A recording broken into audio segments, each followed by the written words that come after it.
So I grew up in North Carolina, around the Greensboro area. Played a lot of football when I was younger, was heavily into sports. Also liked to run around the woods and do things out there, of course. Pretend to play G.I. Joe a little bit. As I got older, decided to go to East Carolina University to play football over there, and tried out. Didn't work out too well for me though. It just seemed like it was too much at one time for me to do, and I just wasn't quite prepared for that yet in my life. So I spent a couple years away from college before I finally regrouped and decided to join the Marine Corps.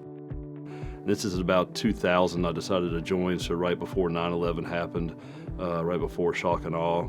I went into the infantry in the Marine Corps, and once those two events happened, deployed to Iraq a couple times. We did over 400 combat missions in 7 months. Pretty much everybody in my section had a Purple Heart. And so after about 4 years of my enlistment, once it was up, they asked me to re-enlist, and I decided against it, decided to go back to college and see if I could walk on and play football again. A dream of mine that hadn't been completed quite yet. So I walked onto the football team at Appalachian State in 2005 and wound up playing as a backup tight end, mostly special teams. I got to play in all the games, and we actually won the national championship that year in the 1AA level. Came back for my second year and played again, earned a scholarship that year, and wound up winning another national championship at the FCS level. So it was really good 2 years for me in school.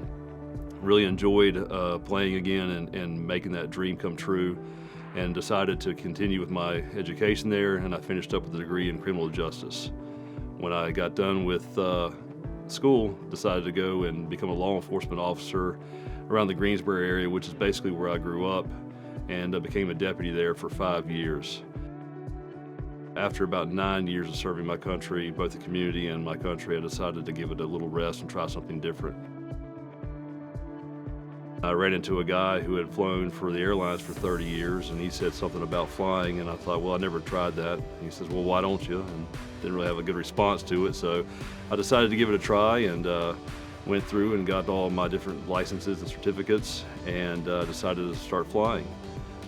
Eventually I landed with a company that was a charter company. The one thing that was really missing from that though was that I didn't have a set schedule. I'm a father of two. I've got also 2 bonus kids, but those 2 younger kids were, I guess, 3-4 years old at the time, and not having a set schedule was really hard on them, and maybe even harder on me, because I never knew when I would get to see them or not see them, and that was pretty difficult. A friend of mine actually told me about Nicholas Air, and I had not heard of Nicholas Air yet at that point, and I started looking into it and see that the values that they hold were really something that I thought was great. Of course, they had the set schedule that I was looking for, and so I decided to give them a try, and couldn't be happier that I did so. Came down for the interview, walked in here to this place and got to see everything that's here, and just absolutely first class. Blown away pretty much by all the things that I got to see. And I knew if I was going to make a change, that at least if I came here, it could be one that I could be very happy with. And while change is difficult, it would be at least a lot easier knowing that I did it for my kids and did it for my family. My name is Brian Stokes, proud father, United States Marine, the first officer at Challenger 350, proud member of the Nicholas Air family.